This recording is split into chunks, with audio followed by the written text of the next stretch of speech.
Principal ಯಾರು? ಏನಾಯ್ತು sir? ಹೇಳ್ತೀನಿ ತಡೀರಿ.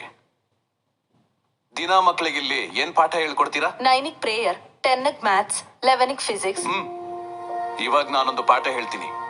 ಪ್ರತಿದಿನ ಮಿಸ್ ಮಾಡದೇ ಇರೋ ಹಾಗೆ ಅದನ್ನು ಮಕ್ಕಳಿಗೆ ಹೇಳಿ. ಮಕ್ಕಳೇ, ಭಗವಂತ ಅಂಕಲ್ ಇವತ್ ನಿಮ್ಗೊಂದು ಒಳ್ಳೆ ಪಾಠ ಹೇಳ್ಕೊಡ್ತಾರೆ. ಸರಿಯಾಗಿ ಕೇಳಿಸ್ಕೊತೀರಲ್ವಾ? ಜೋರಾಗಿ.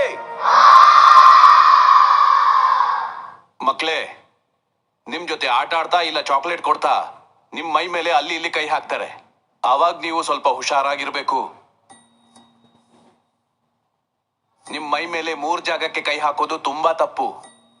ಅಲ್ಲಿ ಯಾರೇ ಕೈ ಹಾಕಿದ್ರು ನೀವು ಮೊದ್ಲು ಹೋಗಿ ಅಮ್ಮಂಗ್ ಹೇಳ್ಬೇಕು. ಮೊದಲನೇದು ಚೆಸ್ಟ್ ಅಂದ್ರೆ ಎದೆ ಮೇಲೆ. ಇಲ್ಲಿ ಯಾರೇ ಕೈ ಹಾಕಿದ್ರು ಅಮ್ಮಂಗ್ ಹೇಳಲೇಬೇಕು. ಎರಡನೇದು ಸೊಂಟದ ಕೆಳಗೆ ಬ್ಯಾಕ್. ಅಲ್ಲಿ ಕೈ ಹಾಕಿದ್ರು ಅಮ್ಮಂಗ್ ಹೇಳಲೇಬೇಕು. ಮೂರನೇದು ಬಿಟ್ವೀನ್ ದ ಲೆಗ್ಸ್, 2 ಕಾಲ್ಗಳ ಮಧ್ಯೆ. ಅಲ್ಲಿ ಕೈ ಹಾಕೋದಂತೂ ತುಂಬಾ ದೊಡ್ಡ ತಪ್ಪು ಮಕ್ಕಳೇ. ಓಡ್ ಹೋಗಿ ಅಮ್ಮಂಗ್ ಹೇಳ್ಬೇಕು.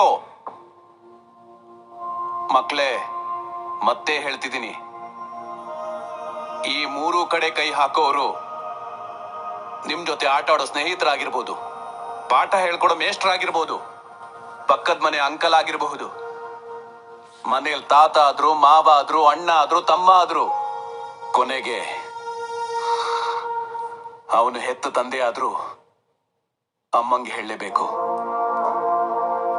ಅಮ್ಮ ಸುಮ್ನಿರಲ್ಲ, ಸುಮ್ನಿರ್ಬಾರ್ದು.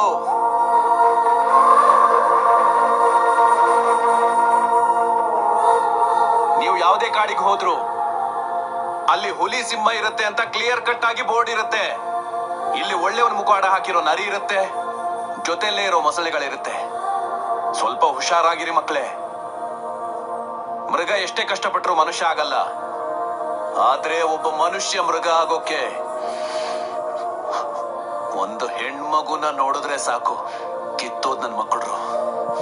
ಅಮ್ಮ, ಹೆಣ್ಮಕ್ಳನ್ನ ಬೆಳೆಸೋದು ಭಯದಿಂದಲ್ಲ.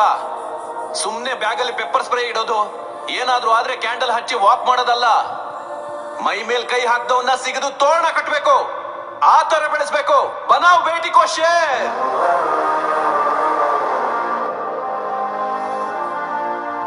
ನಾವೆಷ್ಟೇ ಮಾಡಿದ್ರು ಹೆಣ್ಮಕ್ಳಿಗೆ ಶಕ್ತಿನೇ ಇಲ್ಲ ಅಂತ ಜರಿತಾನೆ ಇರ್ತಾರೆ ಬೇವರ್ಸಿಗಳು.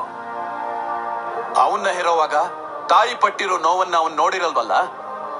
ನೋಡಿದ್ರೆ ಗೊತ್ತಾಗಿರೋದು ಹೆಣ್ಮಕ್ಳ ಶಕ್ತಿ ಏನು ಅಂತ.